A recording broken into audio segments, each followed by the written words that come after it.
ndeko wana na asiri yende azalaka ondire porte-parole ya Mutombo Kalombo. Bon, ye makambo nyonso basalaka d'abord wana eza ba église na bango d'abord wana eza boîte de nuit. Eza boîte de nuit parce que eza église des sorciers. Pour ti eza wana yango na profiter encore occasion bino bosambla pa ba Mutombo Kalombo wana bo bima eza ba église ba sorcier. Bakumisaka nzambe te. Jamais mwana nzambe akende pique-nique à la tibloka mikuse bona. Non, en Christ. On a bien le dernier virage de l'humanité. L'humanité, comme tu as la phase de souka ya humanité. Tu as la phase de souka ya humanité. Tous les signes sont accomplis déjà. Parce qu'ils aiment les péchés, bah couvrir un combo en Christ wana comme ba Mutombo Kalombo ba gege ba nini bazolia na combo ya Christ. Bazolia na c'est mais Jésus-Christ ça malamu bino ba Mutombo Kalombo ba gege et les mukuna ba Patrice ba nini. Vous avez votre récompense. Bon ça ou beaucoup ça la problème mais vous avez déjà votre récompense. Papa wemba loamba ba robeta musique beaucoup sepela. Eza abîme, eza ténèbres. Et puis là, il y aura que les plaies et les graissements dedans. Au moment où mutu musuta za pembeni na yo, tu seras isolé en train de souffrir éternellement. Est-ce que vous réalisez ça? Ce qu'il faut revoir, pour tout le sabino pour revoir ba siècle présent. Est-ce que Yesu a arraché ya solo? Ce qui a arraché ya solo. Mais yo ko cha attention tena ba biloko wana. C'est dur basi ailleurs. Non. Le ti eza wana habillement eza eloko moko capital na biso ba chrétien. Pour mingi bazaka on abima Babylone. Mais ko tala habillement na pantalon serré, olati collant. Donc ba makolono nyos tango déjà makolono est dessiné. Tango ba poitrine na yo est dessiné. Donc obimi sexy, yeba ki ozali banda ya parole, olati de samate. Donc inutile de nous critiquer, inutile. Yo kende ka côté na Bible, est-ce que na lati de samate au péché? Simple que ça. Kuluka ba réseau te pampa ba non libale zo ya te frana. Lorsqu'on parle de sexy, d'abord, sexy l'axinine.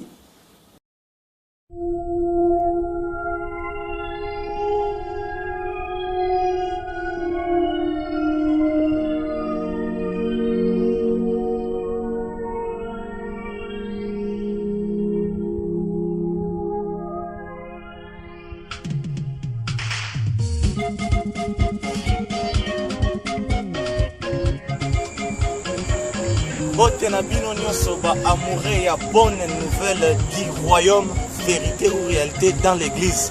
On n'est pas obligé ya bozala toujours na kati ya plateau, surtout que pona mingi tozali ba immature, tozali ba fou, tozali oyo nyonso bofingaka to pamboli nzambe pona ba injire wana po elakisi ya solo ete maloba na nzambe ezali koteyama.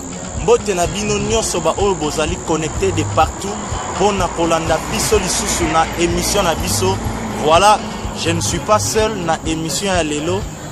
Nazali na sengo vraiment ya ko yamba ndeko na biso oyo to mesana vraiment pour partager na yepe maloba na nzambe na ba différentes émissions oyo to tournaka na vérité ou réalité dans l'église. Le frère pense mata avant bomona ensemble na biso déjà na lingi ko annoncer thème ya lelo toujours terre à terre to kolobela sur les siècles présents. Pourquoi les siècles présents to sepeli petos à la vraiment libanda boye?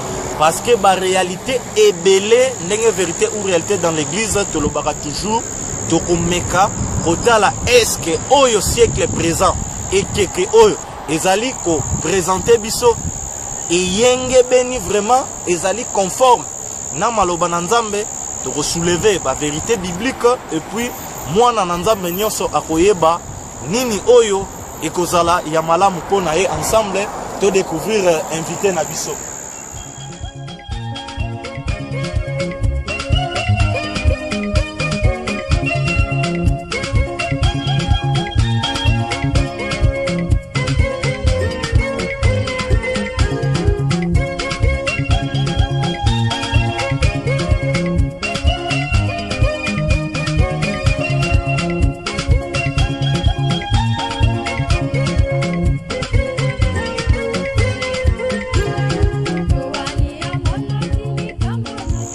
Boni papa pense. Malamu mingi ndeko fortune. En tout cas, l'Ilobani nous en avons pour Yamba Bandeko Nyoso Bazali connecté de partout. On a annoncé déjà sujet na biso tokolobela sur les siècles présents. Nazana esengo mingi ndenge na lobaki chaque fois nazalakawa. Ezali esengo mingi surtout pour la émission ya vérité ou réalité dans l'église parce que les autres lundi sabatu partout au monde. Dieu wana batu partout au monde bazobenga biso pona kotalisa biso ba problème na bango pe tizopesa bango ba solution oyo tokokoka na niveau na biso. L'émission vraiment en tout cas est comme na 4 coins ya globe tozana esengo mingi vraiment pe to féliciter bien na musala bozo sala yango na chaque fois na yaka Kinshasa il faut qu'on passe par cette émission pona ko fortifier encore kolendisa encore bandeko.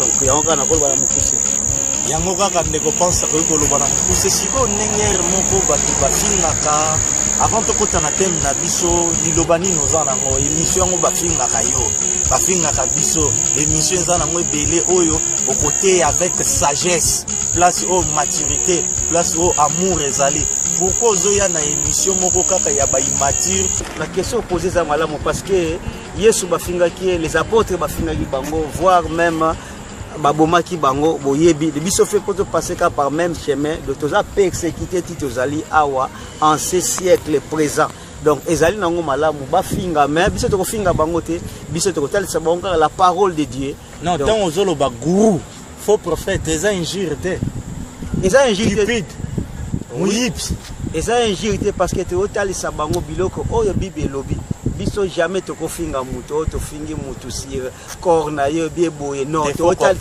défaut corporel jamais toko toucher nous touchons oyo ezali biblique quand même la réalité biblique tozala quand même vrai na ba propos oyo lo ba mangana ba émission na biso faux prophète charlatan muyipi aventurier ba mo wana nyoso wana eza vraiment injure opelelo soki ba memiango na tribunal vraiment ikoiko sala ke tokanga biso ko tozo sepela ndenge wana ba mema biso na ba différents tribunaux ya mokili mobimba même ici même place démocratie ezate nous allons apporter que la parole de Dieu to rapporter que Bible biso eloko na oes biso to yebi kaka mu sele eloko za na biso oyo ya biso ka Bible kaka biso to memaka ka Bible na biso pona défense pour Yesu petango ba memaki na ba différents tribunaux akendeka na la parole de Dieu biso jamais to kende na avocat oh sinon nous allons amener que la Bible to yebi kaka Bible ici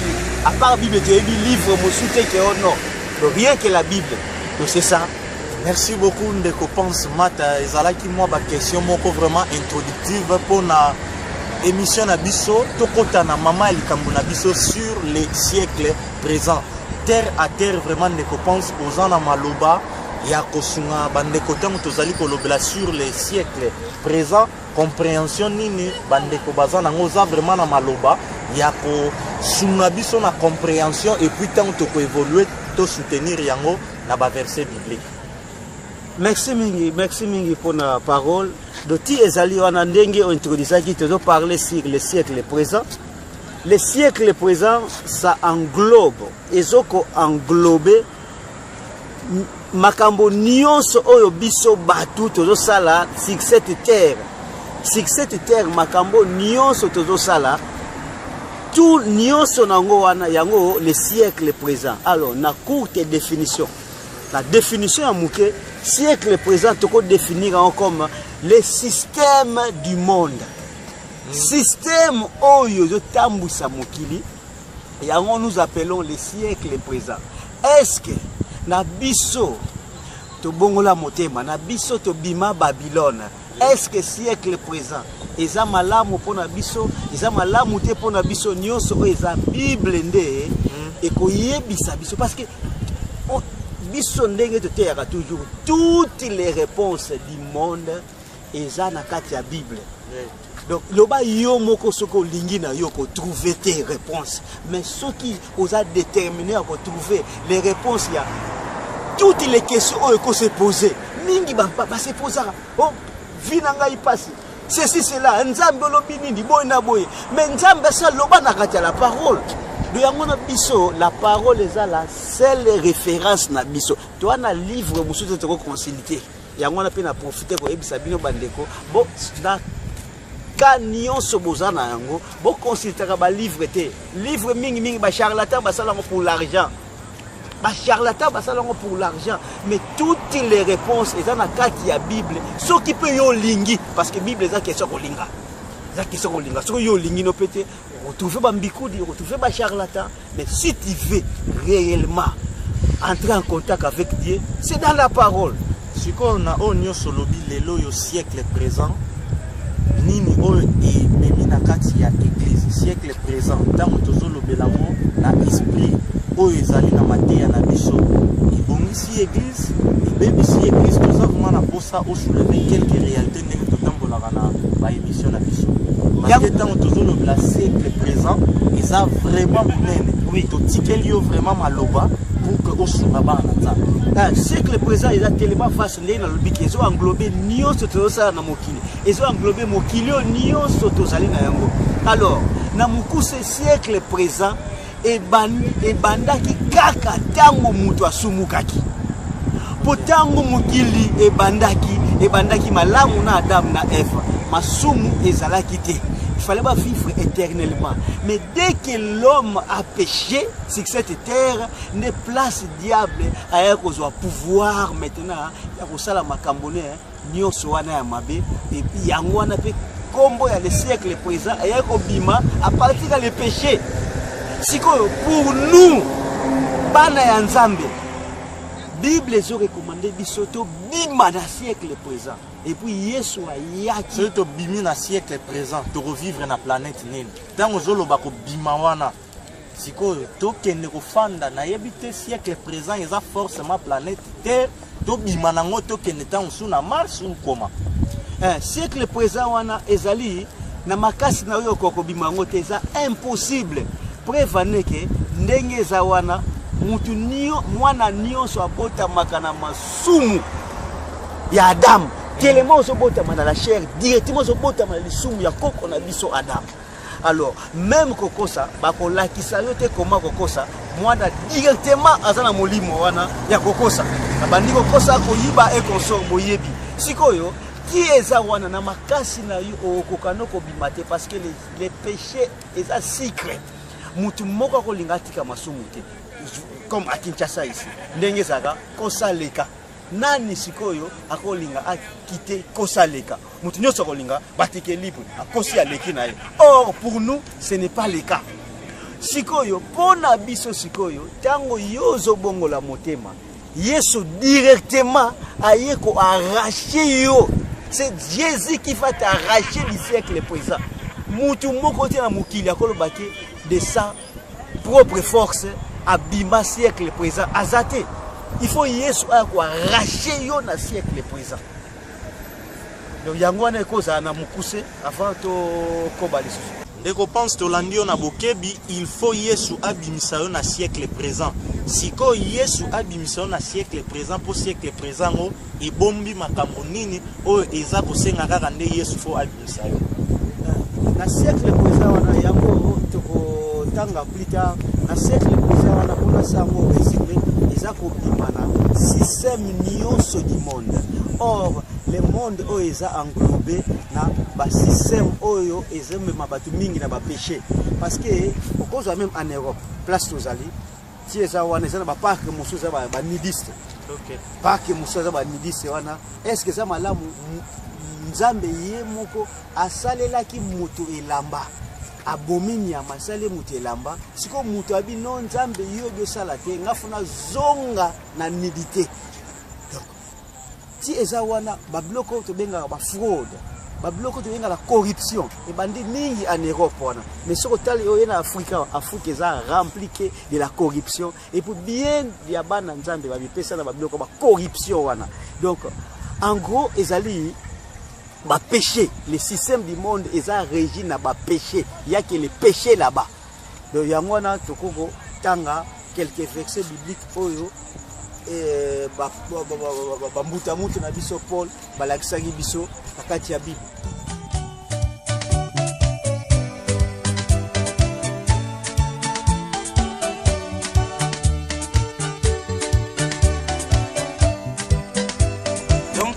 bandeko pense loko la vérité ou réalité tolobaka lobaka kate Bible yango yo prouver ba makambo nyonso uti koloba siècle présent et puis lolenge nini na makambo nini o il faut yeso abimisa yo.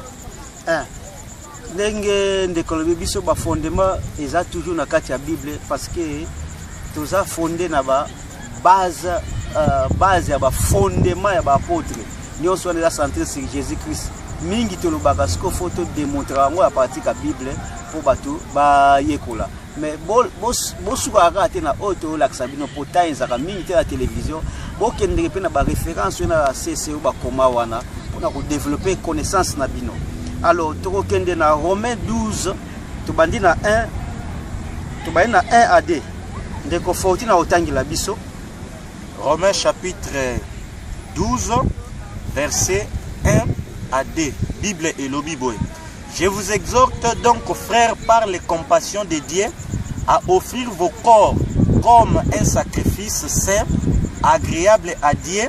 C'est ce qui sera de votre part un culte raisonnable. Verset 2, Bible Yebisibiso. Ne vous conformez pas au siècle présent, mais soyez transformés par le renouvellement de l'intelligence, afin que vous discerniez quelle est la volonté de Dieu, ce qui est bon, agréable et parfait.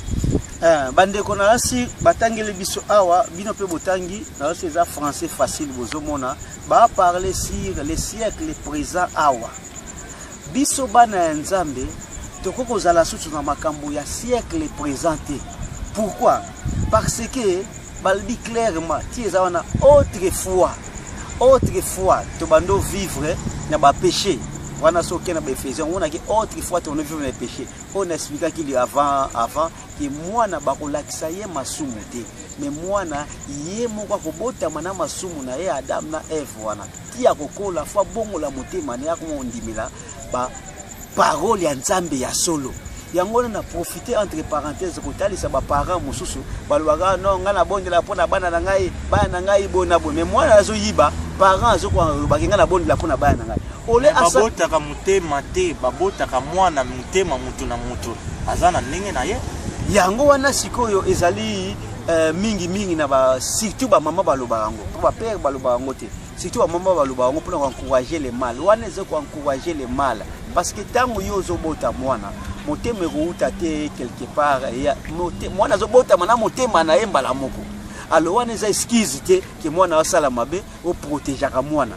De mwana ti azawana dès le bas âge tango akomi na âge ya conscience po soki na âge ya sans conscience ezali kambwa Nzambe ya biso te parce que toyebite mais tango mwana azokoma na âge ya conscience ali mabe na malamu yo para la kisaka ye malamu ko yiba te bona bo ko tosa batu ko finga te respect maloba surtout base biblique mingi za Ephésiens boye biango soki na Ephésiens ko mona place ba parler sur bana ba respect no sona para yango foyo la kisa mwana tango azokola alongo na makambo na mwana soka bongoli motema te et que yosi mwana kwa a 10 ans tant que asala mabe Nzamba ko jijena mabe asala wana ata yo sambeli ndenge na to kiti moto mwana ozika na moto wana zaki parenthèse opesa siko penser par rapport ya verset oyo opesa ingana tangela bandeko awa omoni ke sikoyo ba parler sur le siècle présent.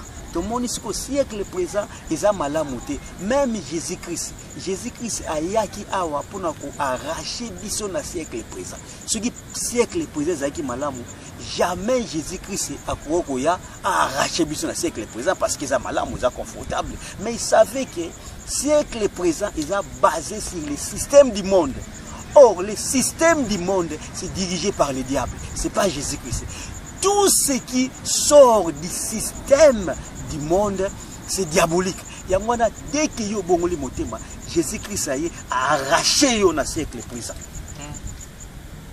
Donc, yangwana soki tokei susu na Ephésiens 2. Na ko sunga bandeko. Osunga bandeko. Donc tozala sur makambo oyo ndeko pense ozali koyebisa biso Ephésiens 2 na makomi na Nzambe. Ephésiens chapitre 2 verset bandi 1 tosuka na 5 parce que bandeko boyo ko la pe kotanga 1 à 5. OK, Ephésiens chapitre 2 bandeko na bandi lecture ko bandana verset 1er. Vous étiez morts par vos offenses et par vos péchés, dans lesquels vous marchiez autrefois selon les traits de ce monde, selon les princes de la puissance de l'air, de l'esprit qui agit maintenant dans les fils de la rébellion. Verset 3. Nous tous aussi, nous étions de leur nombre et nous vivions autrefois selon les convoitises de notre chair, accomplissant la volonté de la chair et de nos pensées, et nous étions par nature des enfants de colère comme les autres. Verset 4. Mais Dieu, qui est riche en miséricorde, à cause du grand amour dont il nous a aimés, et le verset 5 pour finir, la Bible dit, nous qui étions morts par nos offenses, nous a rendus à la vie avec Christ. C'est par grâce que vous êtes sauvés. Bandeko, bomoni verset o ndenge zali, botanga yango malamu parce que ça dit beaucoup de choses. Ephésiens chapitre 2 verset 1er kino na verset 5. Paul azoba clairement nous tous wana autrefois. Donc avant la conversion, ezalaki tozaki la nature ya péché. Avant la conversion, tozaki ba mort. Yango wana muto azo péché, azana ye mort. Bien aimé, yoza na Babylone, yozo sala masumu, ozano déjà mort ti ozawana. Donc faut qu'on longwa na autrefois. Donc siko ko koma na sikoyo cette fois-ci. Donc en ce temps maintenant, au bongo la motema. Tango yo bongoli motema, o longwe sikoyo na nature wana ya mort. Mais muto abongola motema ki aza mort jusqu'à présent. Quoi qui azo vivre azana ye mort. Yangwana toyo ke la bato ya Babylone mawa. Ti ezawana nzambe asunga bino ti bozawana. Quand tu pêches, quel que soit les péchés, péché ezate ya muke ya munene, quel que soit eloko oza conscient. Mutu nyonso asalaka eloko aza conscient yango. Bref, ane ke mwana suka yebi eloko abomba ngona sima na ye. Omona mwana zuilipa abombi na sima na ye. Pourquoi on laksa ngo boyete? Aza conscient que ti ezawana na yibi. Bosoka yiba kitaka ombate. No yo ti bozawana mutu oyo zo sala ba péché. Oza conscient ya masumu na yo ozo sala. Olinga te oza conscient. Alors, wana oza na autrefois. Maintenant faut quitter autrefois. Oya sikoyo na vraie parole, la bergerie au longo asikoyo na position oyo zalaki na yango wana. Mais de toi-même, ezali difficile okoka. De toi-même, c'est difficile okoka parce que ti ezawana fo Jésus a arraché yo. Yango eza malamu totanga ya likambo ya arraché pour bokamo. Jésus a arraché ndenge nini? Jésus a arraché ndenge. Jésus faut arracher wa aider yo. Ça yango okoka te. Yango to kena Galate 1 wana. To kena Galate 1 totanga to bandana 1. Galate chapitre 1. Ezali malamu mingi tango oyo tozali ko partager maloba na Nzambe yo pe oyo ozali ko landa biso ofungula Biblia na yo. Po mingi bakanisaka biso ndenge na lobaka tozo ndire ba opposant ya mukili oyo yo na loyenge kaka bozo ya kotelemela makambo. Mais ba exhortation ba pensée nyonso toza ko pesa surtout tango tofungoli makomi na Nzambe ekozala malamu bino pe bo vérifier ba écriture po bozala ba fanatique na biso te. Oyo tolobi bomoni ezali conforme et puis bolobi amen na lisungia mosungi malamu molimo mosanto. Ephésiens Galates chapitre 1er to bandi na 1 to kitana 4 to kitana 4 to koponaka oyo eza concernant matière na biso. Paul apôtre, non de la part des hommes ni par un homme mais par Jésus-Christ et Dieu le Père qui l'a ressuscité des morts. Et tous les frères qui sont avec moi aux églises de la Galate, que la grâce et la paix vous soient données de la part de Dieu le Père de notre Seigneur Jésus-Christ. Verset 4, qui s'est donné lui-même pour nos péchés afin de nous arracher du présent siècle mauvais selon la volonté de notre Dieu et Père.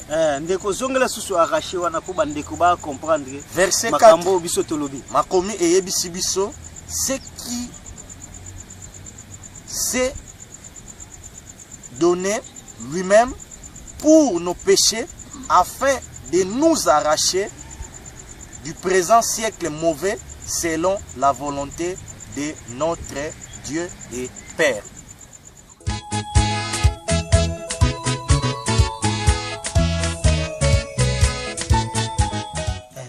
Ndenge totanga ya ko arracher na gansi bino moko totangi yango des fois pour vous comprendre de quoi il s'agit. Maintenant to bandi ko dinda na kati ya ma komi yango malamu. Alors le plan ya diable d'abord ezanini. Le plan ya diable ezali d'abord ko mutu azala occupé. Ko ba bengi na anglais mutu azala busy. Diable asala nyonso de façon que ndeko tango yo bas ozwi musala eza malamu siko fo yeba est-ce que ça piège pété. Pozo exemple tokotanga te boyebi makambo oyo eleka na Exode ya bana Israël na kati ya Égypte. Siko po siko yo babota te, qu'est-ce que le diable a fait? A comme ça bango busy na musala busy, donc comme ça bango occupé ke basala ba dire travaux pour la nini tant ba ozonga ndako balie balali mbala moko po nombo na bango e matate. Siko yo biso eloko tozokanga wana eza nini? Diable ko komisa yo occupé. Et surtout en Europe, ezandenge wana yo kozwa musala ya tongo ti 6h ti 18h. Yebisanga okopema nini? Tango kozonga okolia okozala fatigué okolala okozala ta ko méditer parole de Dieu te. Siko faut revoir siko tala. Est-ce que na lingi nzambe be na lingi mbongo? Soki pe o lingi nzambe faut tout contrôler. Faut tout contrôler parce que okoza arate nazwi musala nzambe merci nazwi musala mais musala ngo yosala butu mobimba. Zo exemple yo ozwi musala osala ka butu mobimba 6h ti 6h na tongo. Tango yo kozonga faut lala tango yo est-ce que tu auras le temps tala même ndele air mo comme ça tango sa makambango azaki pezo bata teke boulot ezala 8h du temps. Il savait. Mais nous voulons compliquer les choses. Alors, stratégie à diable eza ndenge na bina bana Israël na Égypte, c'était ya kopesa bango une lourde charge occupation pour ba s'intéresser à nzambe te. Mais ti eza wana soki ozana nzambe koza toujours le contraire. Parlant de ko pense mata na bande ko bazolanda biso soki to ko comprendre que Yesu soki a arraché au siècle présent et sengeli comme chômeur au sala lisusu te. Yesu soki a arraché au siècle présent et ça difficile comme chômeur parce que celui qui ne travaille pas ne mange pas. Loba loba yé moko siko apeso musala moko spécial akoyeba comment est-ce qu'on a nourrir yo ako utiliser ba korbo eza adage akoyé moko ayebi mais eza na biso batu normal ndenge za na ke obongoli motema en tout cas faut travailler. OK. Sauf qu'il faut travailler. Le baba kamoko alinzambe yé moko ayebi ko siko nengo beta ki c'était au faire répéter ngai vraiment verset 4 wana lecture nango na bandela ki yango 2 fois. N'a l'impression que Olingaki a insisté makase sur arracher. Tu comprends déjà aspect moko il y a travail que par rapport à bana Israël ceux qui osent vraiment occuper mingi bon. Na yebite tant toujours lobela ko arracher wana nzamba zo longola yo à part aspect travail o mekana nous ko enrichir yango na exemple oyo ko sunga ke non de komususu akoki ko se retrouver na point moko boye ayeba ke non naza lié na likambo oyo naza vraiment na besoin de sungi ya Yesu Masia a arraché na situation to na problème wana. Merci beaucoup donc bande ko bolanda très bien parce que tozo ata même ba 21 minutes pour te comprendre makambo ngo ndenge za watango to te akaboye ti tozo buloba bo tozo exhorter et consort ndenge bo mona ngo bino moko pe à la maison bokende ko approfondir ba vexer zali bokende ko approfondir tozo parler sur siècle présent. Siècle présent où le diable a si akanga yango maintenant akanga batu na système na ye na kati ya système na ye même ba loi nyonso ya travail ba loi nyonso e utaka mingi à partir ya oni oni ba organisation nyonso ya mokili wana na mokili ezana bato ni ya makosa la organisation te kaka bato basala la organisation. Le diable utilise les gens pour na kosaba loi na ye na mokili. Alors na kati sikoyo ya bato ezali sikoyo na ba société ba biloko ebele ba organisation ekilikili bino moko boyebi zana ba UNESCO ba droit de l'homme makambo ebele bele. Alors na biso bato oto bongola mutema tango Yesu a arraché biso faut arracher biso nako kende makambo neti simple terre à terre oza na kati église bosambelaka mais komona boya na likelemba na bino wana après église eza na likelemba wana après église boya koteka ba biloko na bino wana. Mais qu'est-ce que Jésus-Christ a fait? Ce n'est pas lui à kotelema na ba biloko wana mais tisiko ça s'est fait. Omona muto ake na église na parce que azana ba membre na likelemba azana organisation na ifo bakutana basala boy na boye mingi église à Babylone eza ba système wana yango zo mona kati église na ba département ya boye, département ya boye. Est-ce que Jésus-Christ a laissé ça? Je ne crois pas. De nyonso wana za ba kopia ba biloko ba ya sikoyo ba tiango na kati ya église wana. Or na kati sikoyo ya place bato bazo vivre na société na population ezana makambu ebele oyo sikoyo nous les enfants de Dieu photos na kati ya makambu wana te parce que net eza wana mingi beaucoup de gens copient les hommes politiques. Ils copient les hommes politiques, leur style, leur façon de parler, boyena boye, surtout ba intellectuel, au moins qui mutu, soi-disant chrétien intellectuel, on a copié Sarkozy, on a copié Lobeli boye, on a copié boye, on a copié système boye, tout. Est-ce que Dieu fait ça? Nzambe a quoi arracher na biloko na parce que les hommes politiques on a ba cause ba modèle na yote. Ba cause ba modèle na yote. Eza na kati ya ba sport bana biso nyonso bino moko boyebi bana baza plonger na kati ya ba différentes disciplines boyebi eza na kati ya sport omona ba guru wana ya sport wana ba Messi les Ronaldo les autres ba Tyson les cause ba koma siko ba idole à les enfants même les adultes omona bazoko adorer ba photo na bango tango yo na ndako no deja zwa munene ya Lionel Messi otiela mwana na yo wana esa mwana osani c'est une adoration déjà. Une adoration qui est spirituellement, donc azoko adorer nzambe na ya bal. Mais qui fait ça? C'est toi. Toutes les choses là, na ba chambre ya bana, wana football longolango, o ba Barbie, o conseiller bango photo ya Yesu. Yesu mutumo akanga ge photo azate. Les gourous oyo bakanga photo wana azana e charlatan, oyo impudique oyo bakanga et puis ye moko pe mutuango aloba clairement que naza Yesu te. Peut-être que yemo pa mona makambo na abike naza Yesu te bolongola ba photo na nga wana mais trabe Dieu zi photo wana oyo ko tchana ndako na soit disant que photo ya Yesu mais somo teke za idolâtrie eza biloko nzamba pekisa ya bana Israël na tango ya kala boyebi yango nzamba telemela ba biloko wana nzamba lingaka jamais sikoyo o changer position na ye o tia mutu mususu non Dieu veut qu'on l'adore seul parce qu'il est très jaloux. Au ce moment-là, na bakati sport wana boyebi, là on ne peut pas traîner. Vous connaissez pas différentes disciplines à sport. Yo lingaka tsiko discipline nini. Oyo koma donc comment nous dit mutumo kusaka ki ozwa ba photo ya batu wana, okoma no ko adorer, okoma membre équipe moko boye. Nous tous on était dans ces choses. J'avais une équipe de football. Na tuna bana wana bobeta ka bale ndeni boganera abitala bale to beta ka mamanzambe za na katiti okoma o avant to beta to kende pa basango na tongo wana basango basali sali wa makambola bango to beta yango to ganya kana bongo bale apambe zate bobeta ka boye bino kutu sad na bino wana bato bakota ka yabo ofele siko kozwa kisi ndenge na bine bale ndenge basali lango wana isana okaka magie.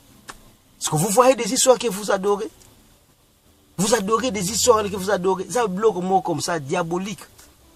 Ce qu'il faut revoir, Babylon discipline, oh yo, linga mingi, wana plus kenzambe.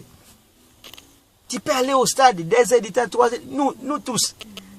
Tu côté na bastade, 20 minutes. Aux hôtels, la match à l'OPA, 12 heures, encore heure à Kala, 12 heures, 10 heures, bosso côté stade, match au bandasou, 16 heures, grand moi, mais moutazawana. Mais lorsqu'on va te dire de lire la Bible pendant même 30 minutes, mouta olingate. Mais dans le stade, Moutouakei n'a évité, na biso c'était comme ça. Léopard, azo beta, o vita imana. Donc, 11h, 10h déjà, stade c'est tonda. Stade de Setonda, vous êtes là dans un grand mot à Kinshasa, 35-40 degrés. Mais tant que la Bible est c'est l'idolâtrie. Alors, au token à cinéma, monde à cinéma, boyebi, monde à Hollywood. Dans le monde à Hollywood, vous savez, qu'est-ce qui se passe dans Hollywood? Ce n'est pas n'importe qui. Hollywood est un monde satanique. Les acteurs à Hollywood, ils sont PD, ils sont francs-maçons, ils sont rosé chrétien, ils sont degré, 33e degré avant aux Hollywood, ils sont combo de Monique caché na bomba comme na mabele wana de faut vraiment avancer pose à la monde wana. Mais ce sont les mêmes bateaux wana ba osala ba film oyo surtout bana basi balandaka mingi ba fait de l'amour ba bloqué belé balinga route ko ratete on a même mutu azolamba biloko ezozika pour ano kolanda épisode ya film parce que film bango eza ba penser nini ba penser diabolique avant la bossara ya Hollywood faut la magicien aux alandoki siko wana siko mona mutu asambelaka ola tanga na Bible ala mba tanga Bible mais non mais c'est remplacé par les films a signé na kata moto alo landa kaka épisode wana ce qui a rattaqué yango mais arola la bien té siko faut revoir pour tout tali sabino pour revoir ba siècle présent est-ce que Yesu a arraché ya solo ce qui a arraché ya solo mais yo ko cha attention tena ba biloko wana mais do ya mwana to bi fo mitala yo moko mitala est-ce que ngai na mi pesa na film idole na ngai zaba film idole na ngai boy na boy fo miyeba bo tika ba die ya bale monde ya cinéma nyonso izadia monde ya cinéma nyonso iza diabolique yo moko skotala na bamboka yo zali na monde ya cinéma nini monde wana nyonso ba yeli bisongo na Afrique awa na Nigeria suki Nollywood tout wana iza diabolique izo servir nzambete boyebi. Alors tozoko bakaka toujours toleki susu na monde ya muziki surtout monde ya muziki wana toko marté vraiment monde ya muziki esi ezwa biso nyonso tant tozala Babylone papa wemba bazaki ba idole na biso boyebi ba emeneya ba luambu makiadi e consort tozalaki mena na temps actuel boyebi ezala ba musiciens nyonso bazoko renier mais zaka ba musiciens bazo renier te et les musiciens chrétiens aussi basimba bakisi de faut revoir ba biloko nyonso wana même attaque ozo yemba musique chrétienne faut yemba sikoyo quelle musique oyo yozo yemba est-ce que eza en conformité avec la parole de Dieu pour baso bunga na bango nzela bolanda mate ya mingi o ndeko osalango Roger Bouleli na Belgique azoko aider batu côté wana biyemba émission biyemba azoko aider batu parce que bango ndenzamba pesi bango courage wana pour chacun a courage na ye biso ne soko sala eloko moko te mususu baza wana bana ba catégorie na bango ya mateya ya ba domaine on nzamba pesi bango yango komona même les prophètes en temps na temps ancien bazaki na makambo na bango nzamba pesa bango ba défend na bango okoyabo ndenge Paul anoteya ndenge moko te Pierre anoteya ndenge ba Etienne anoteya ndenge moko te ba Jacques anoteya chacun nzamba pesi ye dona yena ndenge na ye ya kosala ndenge za wana. Donc monde ya musique ezali vraiment yango c'est baby simboka na biso oyo mboka oyo baby na musique na masanga yo zo ko mela bière aussi na musique pembeni eza idolâtrie de bolongo na makambo wana surtout ba mama boyebi ozolamba moi bière pembeni presque 90% ba mama basala ndengo wana azolamba na moi bière pembeni azoka pe moi musique na ye déjà zokansaki la vie est belle mais c'est pas ça. Pour dès que yozo kara musique o ezo kumisa nzambe te ozo péché na yo er ya enlèvement le diable va te récupérer au kende na ote de beau revoir ba vie na bino parce que te comme la temps ya fin ya temps difficile on a bengaka le dernier virage de l'humanité comme dans la phase ya suka ya humanité c'est la phase ya suka ya humanité tous les signes sont accomplis déjà. Tous les signes sont accomplis. Nous attendons l'arrivée de Jésus-Christ. Il y a mon attend ya suka o bo profiter ko lo ngona bloka mike wana yo mona ngone tizali wasumuté mais ça masumu ti eza wana les siècles présents ils a malamuté ba bengi même les siècles mauvais na Galate kuna otangaki les siècles mauvais parce que ils sont mauvais biloko musuku tu Bible et kenda plus kutu musika par rapport à biso ti même te ote ya bino mais nous vous prêchons avec des larmes aux yeux parce que tu y biba makambo ndenge zali to te ya bino te que tu bimika dans le néant non. Nous venons de quelque part, oh, surtout Babylone. Quand ça a 30 ans à Babylone, à l'église, je connais toutes les stratégies. Donc, titre de Dieu, ça va tout Babylone, Babylone, l'église. Babylone, va au bloc, on a été. On a moutou, azo, tarné, ba film, Alexandre, ba film, on a salé les soumous. Mais c'est les soumous parce que, et l'eau qu'on est-ce que ils ont glorifié Nzam. Miss Wana aux hôtels, est-ce qu'ils ont glorifié Nzam. Et l'eau qu'ils ont glorifié Nzam, mettez à péché. Où l'excellent moutana yoté.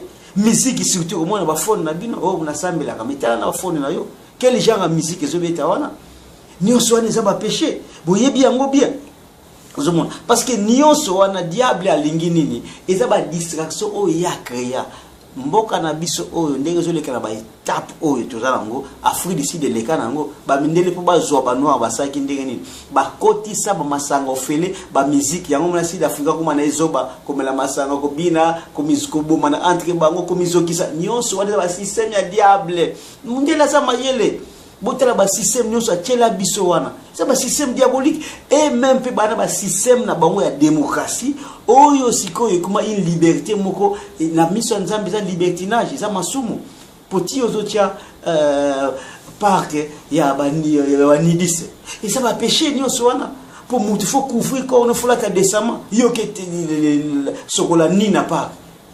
Mais est-ce que là tu décemment c'était un péché de photo revoir wa bloc wana bate belé bazaka on a ke pique-nique on a lati jipa mukuse alati mo sokeza na mo en Christ ndenge to mona ki ndeko Didier Mayemba asara ki na mwana ya fait papa Hollande pique-nique to sali en Christ les amade a passant ndeko wana na asiri yende azalaka ondire porte-parole ya Mutombo Kalombo. Bon, ye makambo nyonso basalaka d'abord wana ezaba église na bango d'abord wana eza boîte de nuit. Eza boîte de nuit parce que eza église des sorciers. Pour ti eza wana yango na profiter encore occasion bino bosambla pa ba Mutombo Kalombo wana bo bima eza ba église ba sorcier. Bakumisaka Nzambe te jamais mwana Nzambe akende pique-nique à la tibloka mikuse bona non en Christ pique-nique en Christ c'est n'est-ce pas que la Bible dit réjouissez-vous dans le Seigneur, réjouissez-vous dans le Seigneur en suivant les normes yani même yo kei place au se réjouir faut la que olati décemment faut la que musique ni nozoka faut la que masanga ni nozomela faut la nyonso wana or bango bazo wake pique-nique en Christ qui dit pique-nique qui dit pique-nique, excusez, qui dit pique-nique, ezali buzoba na babuzoba boyebi. Réjouissez dans le Seigneur, ezaba et le but, maman Joséphine à Londres, à tout na mais papa, mais comment est-ce que biso bana nzambe to ko sepe la souté vraiment? Nabi non, babi réjouissez-vous dans le Seigneur, sala makambo eza malamu. Ki ozana mbongo na okozo bandeko na yo bokena restaurant soko za pour mbongo ebele bokoti même restaurant cher boli bosali sumuté bo se réjouir na bino okotambula na oziba bateau ba Chrysler et tambula ka ba mai ofuti mbongo na okoti ozo se réjouir na otanga bible ozo yotala ba mai ba paysage o da kuti yotala ba paysage ba mai okumisa Nzambe. Donc réjouissez dans le Seigneur ils ba domaine ebele ezana okaka te fomela masanga ezana okaka te fozwa basi ezana okaka te ke fosa le mal non. Biso tukitaka dans le Seigneur Jésus a Kinshasa nazolia nanga malamu na atambula nangai nazana bandeko nanga bonabo je me réjouis. Réjouissance ne veut pas simplement dire qu'il faut faire le mal, non, c'est pas ça la réjouissance dans les pique-nique na bango en Christ wana et ça va bloquer moko ya lukuta ba créer parce que ils aiment les péchés ba couvrir on na kombo en Christ wana comme ba Mutombo Kalombo ba gege ba nini bazolia na kombo ya Christ bazolia na c'est mais Jésus-Christ aza malamu bino ba Mutombo Kalombo ba gege et les mukuna ba Patrice ba nini vous avez votre récompense. Bon ça là beaucoup ça la problème mais vous avez déjà votre récompense. Alors dans le domaine de la musique boyebi na mboka o surtout toza lié na babiloko wana en tout cas vous devrez sortir. Biso nyo tuzaki bafana night ngai na wanolinga dans lolinga ba mbili ya bel blague pas na badolinga mbili ya belle même temps na Babylone ezana oyo mungu sa occupé place oh yo prédicateur otanga komba mbili ya belle na émission boza lisumuté hein ezali tozopesa ba exemple ya biso ndenge tozalaki ndenge Paul alobi autrefois vous étiez mort totanga mbili ya bena ndenge tozalaki ya kokufa ba papa emba no sepela na bango maintenant nakotanga so bakombo wana te maintenant ba musique na ngai makambo nyonso c'est la parole de Dieu parce que musique otomona ka musique chrétienne musicien chrétien n'existe pas ça biloko moko ba créer pona mabumu soki nzale zalaki te ba bomba ya banga créer ba biloko wana te banga créer biloko wana te donc musique il faut kotala même soi-disant musique chrétienne il faut vérifier yango ti eza wana faut vérifier yango donc na domaine ya musique boyebi sikoyo tokoti sikoyo na domaine ya habillement oyo ezali le diable place azui na yebité ce qui donna 9, combien de pourcents ya batu même les mamans au ba se comporter bien bakotana ba mode surtout quand vous allez en Europe en Afrique peut-être que les mamans on a parlé les mamans se respectent un peu mais en Europe on a même les mamans bakotana ba Europe ba pantalon serré ba collant et koso ko laksama mabele et koso mais kala izaki ndengwana te même le monde ba enseigner biso boyebi ba maman na biso ya kala ata wano sambela te mais abima bando enseigner biso donc yango na côté habillement et baby si vraiment donc toute une yango cette génération est pourri bien aimé yoko lo bakembo qu'est-ce que l'habillement avoir ma verset biblique eza ebele tanga bible ko mona ngo yo moko faut lata décemment ti eza wana bazolo banini pona ba mère âgée ti eza wana faut basa nini balakisa bana na bango ko pense naza na impression moko côté habillement au sali accent ka bipa ya ba maman c'est comme si biso ba frère bana mibale tozalaka na biso épargné mais terme tozo kolobela ke non kolata décemment mingi oza kobeta sete na ba maman kolata o tozolobela kolata mabe ezali kaka bana basité parce que bana basiti eza wana baza presque 99, combien ya nini mais bana mibali pe pourcentage ya mibali siko pourcentage ya mibali cause à peu près 50%. Pourquoi? Parce que bana basi balata ndenge wana po batu balinga bango na mariage bango bakanisa ke soko lati sexy bakolingo na mariage or ti eza wana lorsque yo lati décemment yo kuti bakoluka parce que mutu avant bala alors luka ndumba te aluka mutu alata ka décemment propre avant ti eza na image ya malamu réputation ya malamu mutu wana nde akoluka tout ça d'exemple belé nous tous tobala titobala la toluka basi oyo bana ba réputation boko ya bien kolata décemment et consort mais bana mibali ndenge za wana mingi siko basala ndenge na nini bakota ba sport moni akoti sport ami vimbisi mapeka tie ba tatouage alati siko ba bloc moko comme ça et katana na kota ma peka pour l'axe siko corps na po bana basi balinga ndenge wana donc la titulote atambola bon ya kanisi soka sali ndenge wana isa malamu nzoka nde za masumu kota nzambe siko atalaka motivation yo zoko no sport po nini olaxa nzoto no po basi balinga même na bana mibali batu musuba ko molata ba jini kitana se wana sous-vêtements so mon yo ba ngala nga mona bali sous-vêtements ko sa nini mais olati de samate siko chrétien ti ozawana faut mi vérifier nazo bima na ndako nanga nakende musala nakende classe nakende les affaires est-ce que na lati ndenge nini yango tala même les vrais couples basala rendez oyebi moi si na ye alinga bima mobala tel yo di eloko na te eloko na lingi yango te faut la te enamoni jip no faut la ta jip suki na sa ba genou donc mobali azotala azo corriger parce que alingi te moi si na ya bima ba no lula ye ailleurs ainsi que basi mobala ngabima boyebi même pour ba théâtre musu après na biso mobala ngabima ki abongise cravate konsoka bongise ba bouton pour mobala mo comme ça trop de problèmes na tête akolata ba bouton renversé lamba renversé boyebi bakaya ngo yela biso nyonso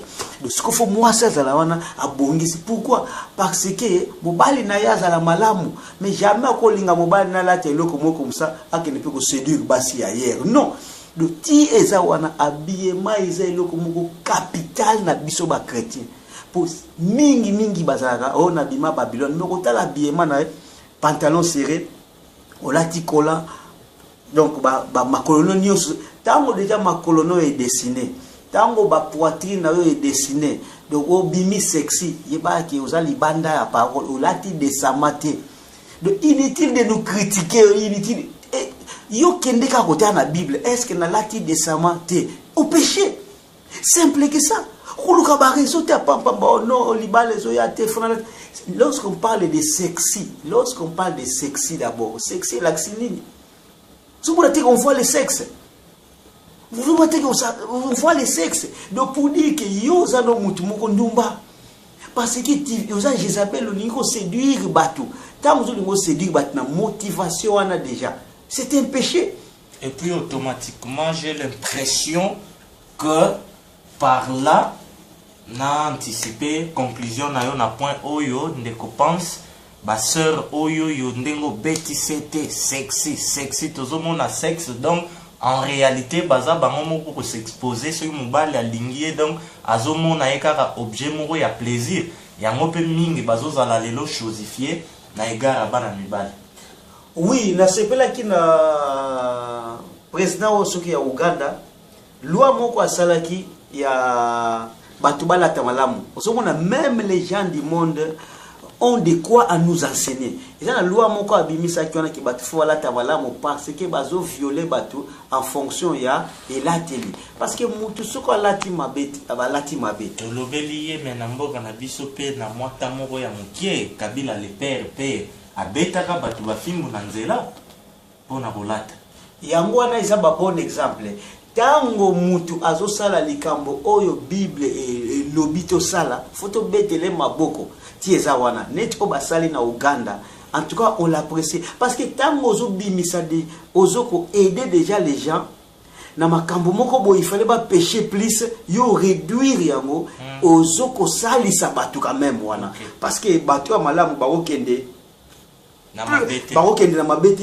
et puis bakokende liboso pe babongoli motema mbala moko ozomona parce que le fait ya kolata mabe d'abord eza nini ozoko sumisa batu sumukisa batu à partir attraction des yeux pourtant bakomona yo po mingi bato pe basala ngo bato basala banzoto malamu pour tio sala nzoto malamu au forme moko ya bien et que yo bimi bakolulu toujours na mutu azolula na yo zoluli sabatu yeba ke vous allez finir en affaire to lingité ba jeune fille bosuka na affaire to lingité ba maman na biso bosuka na affaire même les garçons parce que ba papa ou to bazalon makambo na télé zara ko mona papa lati jine kitana se papa wana mo malamu to betele ba mabo côté wana pour ça rater bolo on condamne mais non mais côté ba papa baza bien pour na mona na ngate papa mokolo azwa jina kidisi na mona na ngaite mingi za kitaka jini teme balingaka bana 18 ans wana soki to ke côté wana bana 18 ans ba sala ba parce que ba bana na bango il fallait ba protéger des bana na bango ba papa la baza mingi te ba pédophile wana ba mingi te walinga bana mikie wana futo condamner bango parce que ti oza papa sala papa même maman akufa Lucas siko bala mutu moko comme ça qui âge peut avancer mais ko bala mwana mukete là on condamne. Voilà. Donc c'est ça mingi ya koloba ezali côté net ya bien manaka si tu parler si résumé pour comprendre donc ndenge suri toleki point oyo tokokende siko ko conclure na biloko mingi bakanisaka nini que la fin du monde c'est la fin de toutes choses parce que beaucoup de gens pêchent bazo pécher parce qu'il a dit que ceux qui na kufi na ngai na kufi libela ikana melana lia na sepela lifelo zalakate lo les zalakate neti camarade na lifelo déjà ya ngoyo ba moyi banzala ya Congo lifelo nini suyo zo lukela ngai camarade na ngapa epsanga ndinga bita yo ndimi ke nzambe na bonté na ye azwa penza moto abwaka ina moto ba ebsabelo mamba buzoba wana ke olifelo nzambe penza malabwaka na bien aimé lifelo ezali otangi na apocalypse romona lifelo soko tangi bibi malamu romona châtiment éternel ezali donc photo kima yango fin ya monde fin du monde batu bazelaka eza fin du monde kaka te ezali siko ke début ya makambo mususu ezoya Donc début à siècle à éternité. Quand que ceux qui ont fin du monde souka nango ya mwana souka te de oyo tozali ezali c'est pelananga pour ceux qui na kufi na keima kamwesili nango. Ta oyo tozali ezali examen to uta na éternité nzamba tindi biso na mokili to kokisa sikoyo volonté na ye na mokili.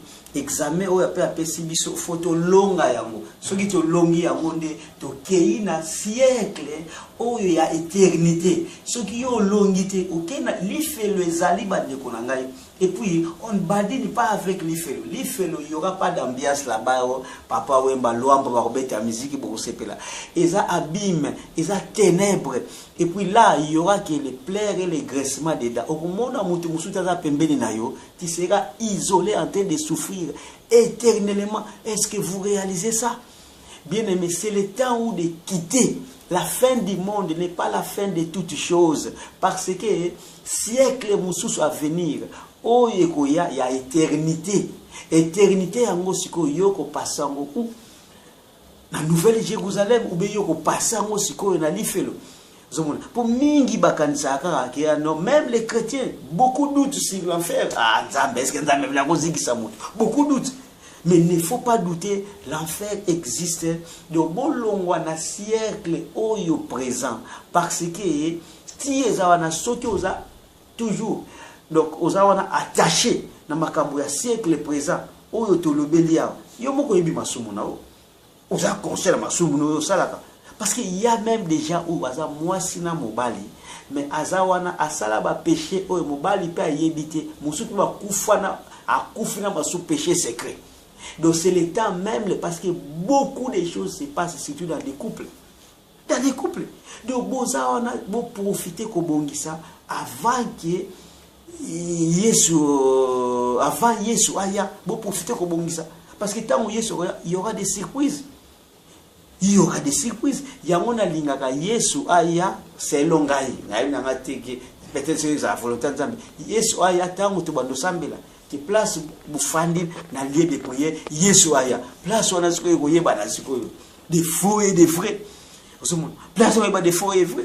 Parce que bato musu peut-être un enlèvement azari na voyage. Ah azan enlevé. Ah pona ebi maganet na azan enlevé. Ameli poison akufi na ye. Et bien, il y a une place. C'est une volonté. On a évité ceux qui posent la volonté. Souhait, ezanakati sikoyo lié à prière. Place na bébani qui notre kita Babylone. Bisoto sambela, toza muke, totala sikoyo qui est enlèvement sur biso so kende. Pour yo le bio quitter Babylone. Mais tant qu'on quitter Babylone, mais tambula malamu. Tambula malamu. Mais mingi on a quitté Babylone, mais tambula malamu te. Surtout en Europe. Vous quittez Babylone, mais vous avez une femme seule. Vous voyez bien, vous avez la femme seule. Vous avez vous voyez bien. Il y a bien des gens qui sont là qui vivre là, ces mecs qui n'ont moi si mais secret d'état. Moi ce n'est pas yébité, mais tu es entré aux autres bomaye. Tant aux autres bimana les qui n'ont aux autres bomaye. Bamusu ba bimara ba na bango, mais aux autres bomamwana. Ce que biloko nyonso wana to yebi kezana parmi ba chrétiens. Preuve n'est que Paul tanga kindaki na lisa Corinthiens ça kindaki anokuta masumu oyo zalaki même na libandate. Bon on tana biso ko za différent ndengene. Nous devons photo bimana siècle oyo. Tieza wana nzobonu motema nzambe Jésus-Christ a arraché yo. Mais ça raté Jésus-Christ a arraché yo, tu dois faire un effort de plus retourner. Parce que tu vis dans ce monde. Exactement que beaucoup font de que ceux qui arraché au vivre dans la planète Mars, Jupiter, Saturne, ceux qui wapi non, au vivre dans un siècle oyo mais bimana makambo na bango.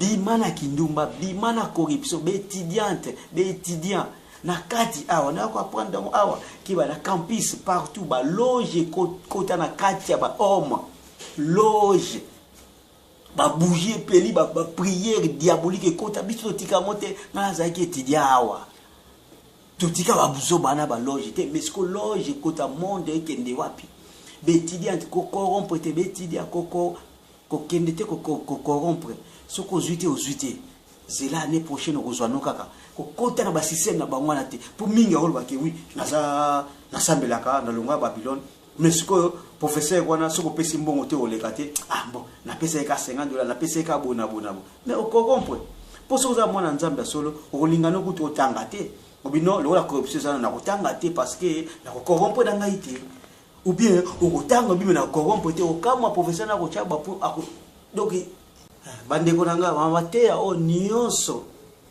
oyo boyoki sur les siècles présents bo kende na bandako bo approfondir avec des versets bibliques en référence aux ezawana bo comprendre plus pour la télévision za tamuke alors bo tenir biso rigueur te tito zolo baboye eza ndenge moka ezalaki na Betienne ndenge moka ezalaki na ba Paul atolotali se ba pharisien qui tala ngai kutu na ndo sala mie oyo bino bozo sala mais botika nzela wana Betienne nyonso azaki ba juif batalisa bango boteni biso rigueur te tozo yebisa bino vérité bobima l'église nyonso wana de réveil au Babylone église nyonso eza na kombo eza nzambe te église nyonso eza ba dimi bo frande eza nzambe te un jour vous comprendre bo lukate bo comprendre ça la trop tard pour beaucoup mituna mais sikoyo siècle présent to bima ndenge nini banani bazala arraché batu bazala arraché baza ebele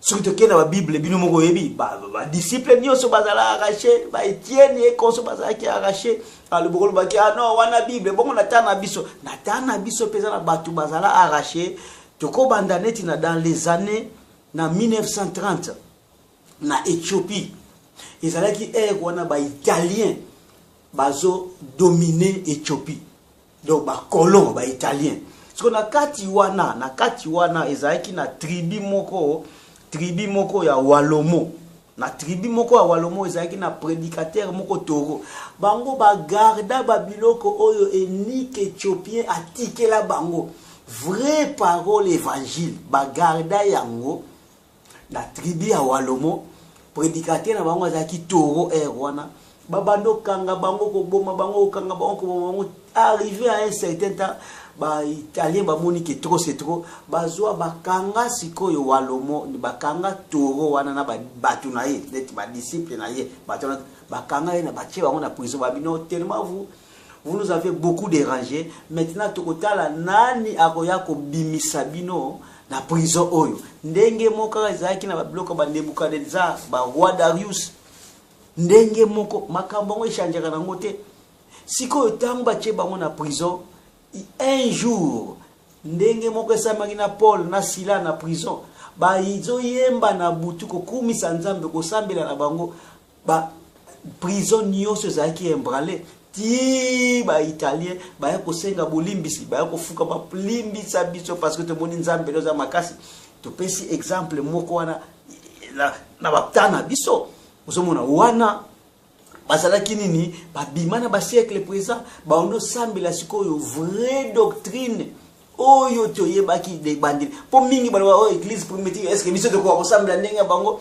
oh ils partageaient tous ensemble ils vivaient d'un commun encore est-ce que biso to koka mais o kokate parce que oza olingino kokate mais ceux qui ont bongoli moté mo koka parce que so oza na lipo kablana ndeko na yo oza na quelque chose o kablana ndeko na yo ndeko na passe o kotala ye ndeko na passe beaucoup partager même foi et ça dit le na mokili oyo partout na mokili nzamba assisté génération moko ya suka oyo doté ya vérité yango mona air moko comme ça na YouTube mutu moko ate ya lokola ka yo zoté ya net na Kinshasa ah mais mukuta yo tene tina to kutana te génération sika yango na to bimi ebele na mokili pona nini ko talisa batu tant ya fin parce que Yesu azoya Yesu pa lingi batu ba arriver na connaissance donde ko nga bongo la mitema ezana batu oyo babima poko loba ndenge nini awa toza Kinshasa ba guerrier bazali ba guerrier lokola ba guerrier Blaise ba guerrier Fortune